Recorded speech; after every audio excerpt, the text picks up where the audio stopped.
Welcome to day 14 of the Search for Freedom. We are almost halfway done, which is just wild. Thanks so much for being a part of this journey with me as we seek to discover the abundant life that Jesus bought for us. In this season, I'm actually prepping a sermon about Samson, and he is in the Old Testament. He was a judge, and he was kind of a wild man, a bit arrogant, very strong, empowered by God with crazy strength, like supernatural strength. But he also had just a desire for women, and he was just very interesting. He's a bit complex, but he did have this strength that was from God. And God used him at the end of his life in a profound way. And so I was just reflecting on what is our supernatural strength? What do we receive as believers? And I was reminded of a verse in Nehemiah that says, "The joy of the Lord is our strength." And I love this, but the joy of the Lord, or joy in the world, gives us strength. And there's so many studies. There's even laughter therapy for people for healing.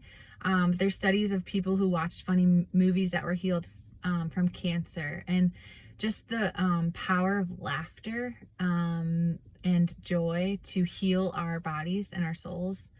And so if my brother didn't live in Colorado, I would invite him over and just have him make us laugh for a couple minutes today. But he's a bit farther away. He's the funniest person I know. But I do just want to bless you with joy today. I pray even just for creative laughter to come to you from places that are unique. Whether you're doing errands and it's just a funny cashier, or you turn on the TV. I just pray it's someone really funny on the other end today, or you get a phone call from a friend who makes you laugh.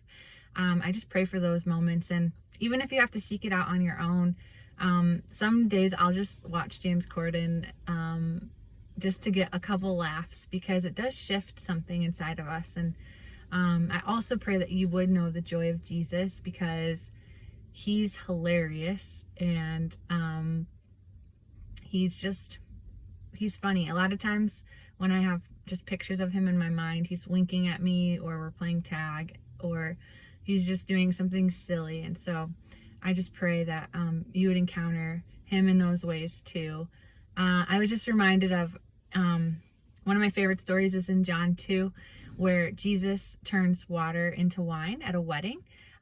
This wedding's been going on for a few days, and the hosts run out of wine, which is a big no-no for their culture at that time. It was they would be kind of like social outcasts if that happened.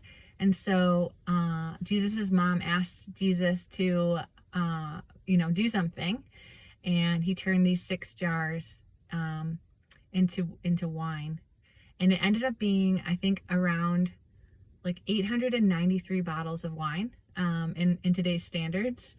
And so I just love the abundance of God. And it's almost like I could just see him okay, I'll give you some wine, times 8 or times a million.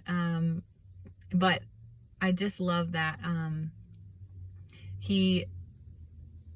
I think the Bible says wine gladdens the heart, and obviously we can abuse that, and it cannot be good, but